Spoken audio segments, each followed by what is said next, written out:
Lord friends, இன்றைய தினம் யோபுவின் சரித்திரத்தில் நாம எடுத்து வாசிக்க வேண்டிய பகுதி 34வது அதிகாரம், வசனங்கள் 31 முதல் 36 வரைக்கும். அந்த அதிகாரம் முடிய ஒரு 6 வசனம் தாங்க.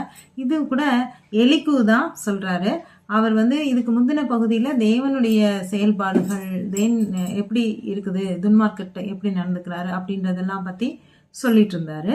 இப்போ இந்த பகுதியில அவர் யோபு கிட்ட நேரடியா சொல்றாரு, நீங்க கடவுள் தேவன்கிட்ட போயிட்டு நான் தண்டிக்கப்பட்டுட்டேன், நான் என்னுடைய மீறுதல்கள் ஒருவேளை உங்களுடைய சமூகத்துல இருக்குது, அதை எனக்கு நீங்க தெரிவிங்க. நான் என்னை அறியாமல கூட செய்திருக்கலாம், இல்லை என்னை அறிந்து நான் எனக்கு அறிவிங்கள், நான் அதை சரிப்படுத்திக்கிறேன் அப்படின்னு ஒரு டவுன்வேர்டா நீங்க பேசவே இல்லை.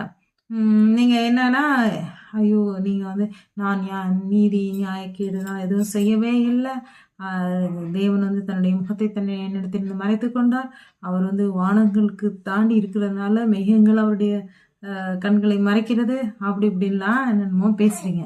இதெல்லாம் ஒரு தவறான காரியம். இப்போ நீங்க நான் செய்த தவறுகளுக்கு இது என்னை மன்னித்து விடுங்கள் அப்படின்ற மாதிரி நீங்க டவுன்வேர்டா தேவன்கிட்ட பேசணும். ஆனா நீங்க என்ன நினைக்கிறீங்க, நீங்க அப்படி பேசவே இல்லை.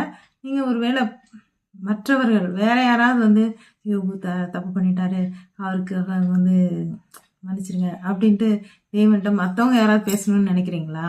அந்த மாதிரி தான் இருக்கு உங்களுடைய பேச்சு அப்படின்னு சொல்லிட்டு நீங்க கடவுள்கிட்ட உங்களுடைய தவறுகளை ஒப்புவித்து உங்களுடைய மீறுதல்கள் இதெல்லாம் இருந்ததுன்னா என்னை இதுபடுத்துங்க அப்படின்னு நீங்க பேசணும் அப்படின்னு இந்த பகுதியில குறிப்பிடுறாரு.